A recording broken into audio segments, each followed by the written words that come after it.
Today's topic is past and present emerging and re-emerging infectious diseases. What is meant by emerging and re-emerging infectious diseases? Emerging infectious diseases are the diseases which are infectious and these are seen for the first time in the history.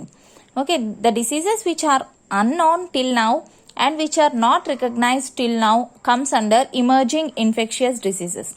And what is meant by re-emerging infectious diseases?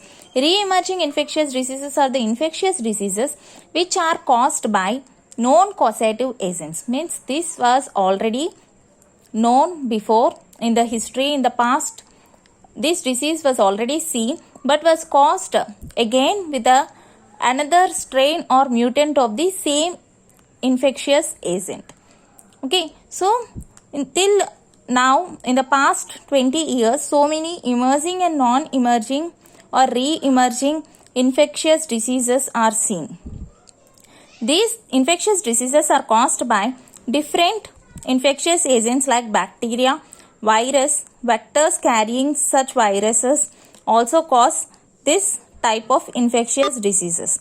For example, COVID-19, severe acute respiratory syndrome, MERS-CoV, Ebola virus, Zika virus, chikungunya, yellow fever, dengue, these all are the few infectious diseases which were seen in the past 20 years.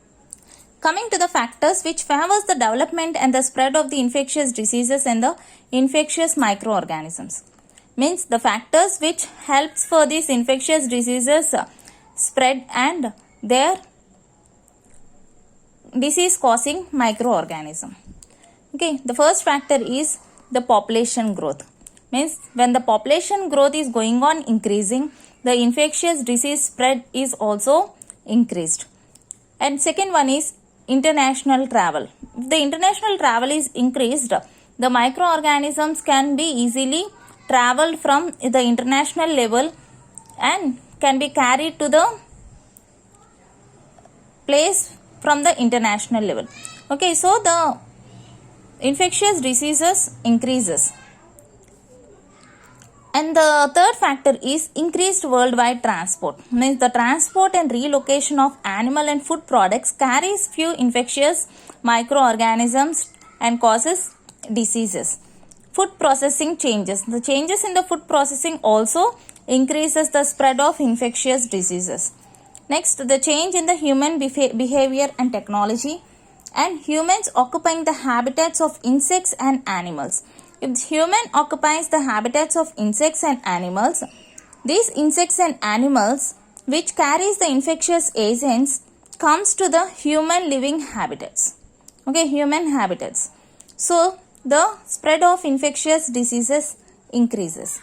Next, coming to the microbial evolution. Microbes tends to get resistance against this antibiotics and drugs, so that the microbes will be evaluated as it gets resistance towards these drugs against the microbial agents. Next, changes in the ecology. The changes in the ecology also increase the spread of infectious diseases. For example, we will see like Lyme disease. Here, in case of Lyme disease, the ecology plays an important role to the Lyme disease spread. So due to the ecological changes, the predators of the deers will become extinct. Okay, the predators of deer becomes extinct, so that deer population gets increased. If the predators which feeds on deer is becoming extinct, means deer population will get increased, so that the deer spreads the Lyme disease rapidly. So the changes in ecology also affects the spread of infectious diseases. Next one is modern medicine. How this modern medicine increases or develops the spread of infectious diseases? This modern medicine which we are taking suppress the immunity. So if the immunity is suppressed, the spread becomes easily, the infectious diseases spreads and causes diseases. Next one is inadequate vaccination program. If the vaccination programs are not done properly or inadequately, the spread becomes more. Next, bioterrorism. Bioterrorism is one of the cause to increase the spread of the infectious diseases. Next, the virulence enhancing mechanism of pathogen. The virulence enhancing means the virulence is becoming more and more with the help of some chemicals or some materials.